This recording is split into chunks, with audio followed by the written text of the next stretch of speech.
တနေရာ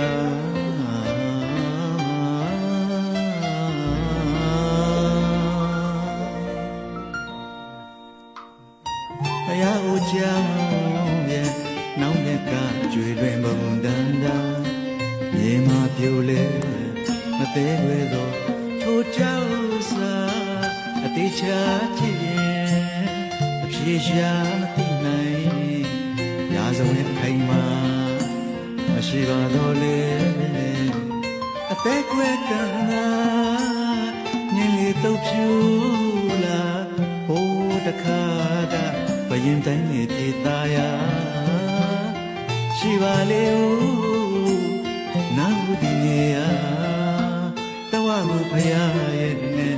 တောင်းဆုပြုပန်သစ္စာတပည့်နိုင်ညာနာအထုံးများနေရကျွဲဦးဘုကွင်သူပူဇာလေသာတဲ့အဖွင့်မှာလမ်းလင်းမြင်လေတော့အခါမြစ်တာဇလန်းစာယာစောင်းလို့လေ